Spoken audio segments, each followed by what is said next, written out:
নমস্কার, আমি পিঙ্কি। চলুন, এতদিন তো আপনাদেরকে যে ভিডিওগুলো আমার সব জমা ছিল, মানে মায়ের ভিডিওগুলো, পুজোর ভিডিওগুলো, সেগুলো আমার খুব ভালো লাগে এবং সেগুলো স্মৃতি হিসেবে ফেসবুকে আমার প্রোফাইলে পোস্ট করে রাখলাম, কারণ আমি পরেও দেখতে পারবো। কিন্তু আজকে অন্যরকম আমার লাইফস্টাইল ভিডিও আমি একটা কোনো একদিন সকালবেলা শ্যুট করে রেখেছিলাম, সেটাই আপনাদের কাছে কিংবা আমার ফেসবুকে শেয়ার করে রাখবো। তা আজকে সকাল সকাল, মানে সকালবেলাতেই ঘুম থেকে উঠে তারপরে সকালবেলা ফ্রেশ হয়ে আমি ছাদে চলে এসেছি ব্যায়াম করার জন্য। আর ছাদে কিছু গাছ আছে, গাছ তো কারো নিজের হয় না, তবু আমরা সমাজে মানুষরা গাছকে নিজের বলে ভাবি যে লাগাই, তাই না? এবং যারই গাছ হোক, তুলসী গাছটা আমি মানে লাগাইনি, তবু আমি তুলসী গাছে জল দিলাম সকালবেলা ফ্রেশ হয়েই ছাদে এসেছি এবং ছাদে এসে ব্যায়াম করে নিলাম। আর হাজব্যান্ড সকালবেলাতেই একটা জায়গায় কাজে যায়, ও মাল দিতে যায়, সেখান থেকে চলে এসে ও এসেছে যখন, তার জন্য ওকে ক্যামেরাটা একটু ধরে দিতে বললাম। যাই হোক, ও ধরে দিয়েছে। তারপরে আমি ফার্স্ট সকালই কাঁচাগুলো কেচেছিলাম, সেই কাঁচাগুলোকে মেলে দিচ্ছি। একবারে ছাদের কাজগুলো সেরেই যাচ্ছি, কারণ ছাদে প্রচণ্ড রোদ চলে এসেছে। সকালবেলার এই কাজটা সেরে রাখলে আর মানে বেলা হয়ে গেলেও অসুবিধা নেই। রাতে ভিজিয়ে রেখে সকালবেলাতেই মানে বাথরুমে ঢুকেই ফ্রেশ হয়ে কেচে একদম আমি বেরিয়ে আসি, তারপরে ছাদে এসে একটু এক্সারসাইজ করে নিই। এই আমার ওয়েট, এতেই আমাকে ডাক্তার তাও ওয়েট কমাতে বলেছে, কারণ আমার ওয়েট হচ্ছে 60 থেকে 58, 59 এর মধ্যেই থাকে। তবুও ডাক্তারবাবু বলেছেন আমার ওয়েট কমাতে। তবু দেখা যাক কতটা পারি, চেষ্টা করছি ওয়েট কমানোর।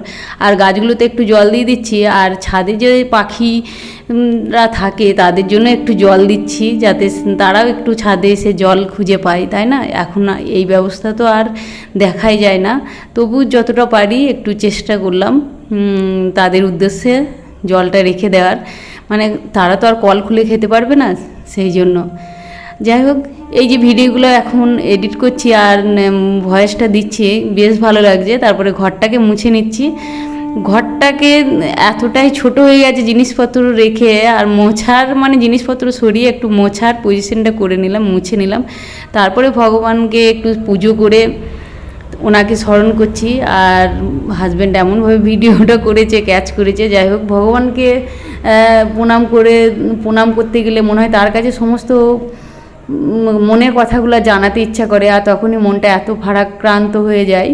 সে যাই হোক, তারপরে আজকে হচ্ছে নিরামিষ আইটেম, পাঁপড় ভাজা হচ্ছে, পাঁপড় ভাজা, ভাত, আর কি হয়েছে, চাটনি। যাই হোক, মনে নেই, এক বয়াম চাটনি করা হয়েছে, সেখান থেকেই চাটনি আমের আচারটা তোলা হচ্ছে।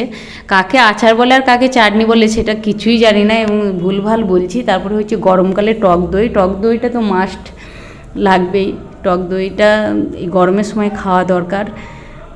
তারপরে জল ঢেলে নিচ্ছি। কাঁসার থালা গ্লাস আমাদের বেশ ভালো লাগে খেতে, কারণ আজকে একটা নতুন আপনাদেরকে সারপ্রাইজ বলতে পারেন, কারণ এসেছি একটা ফ্ল্যাট দেখতে।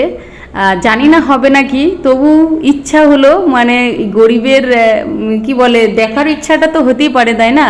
তারপরে কেনা যদি কপালে থাকে তাহলে হবে, তাই শখ হলো আজকে একটু দেখতে এলাম। আর একদিন হাজব্যান্ডের সাথে যুক্তি হয়েছিল যে কোনো একটা ফ্ল্যাট দেখলে কেমন হয়, মানে কোনো টাকা পয়সা কিছুই নেই, কিন্তু তবু একটা মানে একটা দেখার ইচ্ছা। তাই হঠাৎ আজকে এখানে একটা ফ্ল্যাট ছিল, তাই দেখতে এসেছি। তা এই রুমটা দেখাচ্ছে, ওই একজন মিস্ত্রি আছে, উনি দেখাচ্ছেন যে এটা রান্নাঘর। তারপরে এই রান্নাঘরের কাছে এখানে পায়খানা বাথরুম, এটা পায়খানা বাথরুম বলছে। আর ওইদিকে ব্যালকনি আছে, ব্যালকনি দুটো রুম আছে, একটা ডাইনিং আছে। এই হচ্ছে রুম। কেমন লাগলো অবশ্যই কমেন্টস করে